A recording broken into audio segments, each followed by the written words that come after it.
మా వారైతే నిన్నైతే ఫ్రైడ్ రైస్ అయితే అడిగారండి. నేనైతే వాటికి కావాల్సినవన్నీ ముందలే కట్ చేసి అయితే పెట్టుకున్నాను. వాటికి కావాల్సినవి క్యారెట్టు, క్యాప్సికము, అలాగే బీన్స్, టమోటాలు, ఉల్లిపాయలు, పచ్చిమిరపకాయలు ఇవన్నీ నేనైతే ముందలే కట్ చేసి అయితే నేనైతే ఈ ఫ్రైడ్ రైస్ అయితే చేస్తున్నాను. వీటిల్లో ఏం తక్కువైందో మీరు కామెంట్ చేసి అయితే చెప్పండి. నేనైతే ముందలైతే జీడిపప్పులు అలాగే ఆనియన్స్ అయితే ఫ్రై చేసేసుకుంటున్నాను. తర్వాత అయితే పచ్చిమిరపకాయలు అయితే వేసుకుంటున్నాను.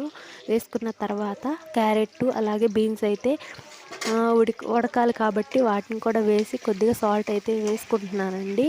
వేసుకున్న తర్వాత టమోటాలు అలాగే క్యాప్సికమ్ అయితే వేసుకున్నాను. తర్వాత అయితే నేనైతే సాల్ట్ ఉప్పు వేసుకుని ఈ ముక్కలన్నీ మగ్గిన దాకా నేనైతే కొంతసేపు అయితే మూత అయితే పెట్టుకున్నాను.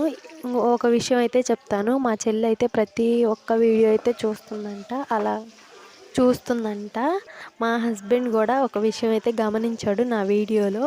ప్రతి దానికి అలాగే అలాగే అలాగే నేను అలాగే మానుకోలేకపోతున్నాను. నాకు ప్రతి వీడియోకి అలాగే అనే పదం అయితే వస్తుంది.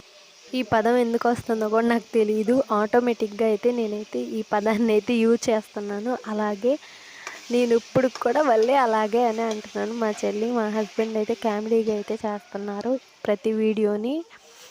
నేనైతే ఈ ముక్కలు మగ్గిన తర్వాత కొద్దిగా పెరుగు అయితే వేసుకున్నాను. పెరుగు వేసుకున్న తర్వాత గరం మసాలా అలాగే బిర్యానీ మసాలా కొద్దిగా ధనియాల పొడి ఇవన్నీ వేసుకుని కారం వాసన అంతా పోయిన దాకా నేనైతే ఫ్రై చేసుకున్నాను. ఇవన్నీ ఫ్రై చేసుకున్న ఒక 5 నిమిషాలు అయితే నేనైతే మూత అయితే పెట్టాను. మూత పెట్టిన తర్వాత మళ్ళీ కొద్దిగా కొత్తిమీర అలాగే పుదీనా కూడా వేసుకున్నాను. ఇవి కూడా మగ్గిన తర్వాత నేనైతే కొద్దిగా అన్నాన్ని అయితే చల్లారి పెట్టుకున్నాను. దాన్ని కూడా వేసేసుకున్నాను. బిర్యానీ కన్నా చాలా టేస్ట్ అయితే బాగుండిద్ది. ఒకసారి అయితే ఇంట్లో అయితే ట్రై చేయండి. చాలా సింపుల్గా అప్పటికప్పుడు ఇలాంటి నేనైతే ఎలాంటి ఇంగ్రీడియంట్స్ అయితే వాడలేదు. ఇంట్లో ఉన్న వాటితోనే సింపుల్గా అయితే చేసుకున్నాను. మీరు కూడా ఒకసారి అయితే ట్రై చేసి చూడండి. అలాగే దీంట్లోకైతే నేనైతే కాంబినేషన్గా మన వీడియోస్ అయితే చాలామంది అయితే చూస్తున్నారండి. దయచేసి ప్లీజ్ అండి సబ్స్క్రైబ్ అయితే చేసుకోండి. చూసేవారు ప్రతి ఒక్కరండి ప్లీజ్ అండి సబ్స్క్రైబ్ చేసుకోండి. నేనైతే డైలీ అయితే వీడియోస్ అయితే పెట్టడానికి ట్రై చేస్తాను.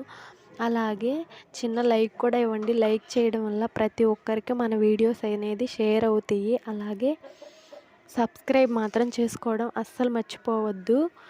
ఇలాగైతే కాంబినేషన్ అయితే బాగుండిద్ది. సింపుల్గా అయితే ఒకసారి అయితే ట్రై చేసి చూడండి.